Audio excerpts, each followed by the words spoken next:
আজকে সন্ধেবেলা একটু ম্যাগিকে নুডলসের মতো বানিয়ে ফেললাম।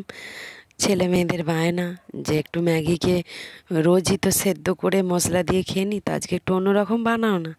তো আজকে একটু অন্যরকম বানালাম, দেখা যাক কিরাম হয়েছে ম্যাগিটা। সন্ধ্যাবেলার নাস্তা কি খাবো ভাবছিলাম, একটু বানিয়ে ফেললাম। কি বানিয়ে? ম্যাগি। একটু বাবু বলে দে ম্যাগি ভেবেছে। ম্যাগি তো রোজই খাই, কি করে সেদ্ধ করে মশলা দিয়ে একটু অন্যরকম বানিয়ে খাচ্ছি। বাবু বাইচে খাবি না, আমি বলে দিচ্ছি, সব সবজি সত্যি। আর একটু আগে খেলে ম্যাগিটা ঝরঝরে হতো। আর এই জন্য রেখে জিজ্ঞেস করবি আমার ম্যাগিটা খেয়ে রাখছে। দিদি, ও দিদি কেমন হয়েছে? ওরে বাবা, ফ্যান্টাস্টিক বলছে।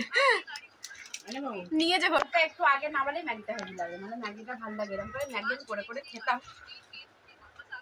ম্যাগিটার রেসিপি আছে, অন্য একটা ভিডিওতে রেসিপিটা দেবো ম্যাগিটা।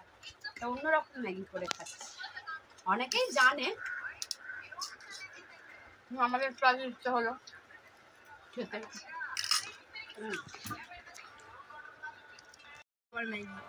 ডিম তো খাওয়া হয়, ফিনিশ। জল খেয়ে পেট ভরে গেল। যাওয়াবে রাত্রিরে 11টার সময় 12টার সময় রুটি খাবে। আজকে আর একটা রান্না করবো। কি গো মা করবোটা? ডিমের ডালনা করবো। ডিমের ডালনা রেসিপিটা দেখা, ডিমের ডালনা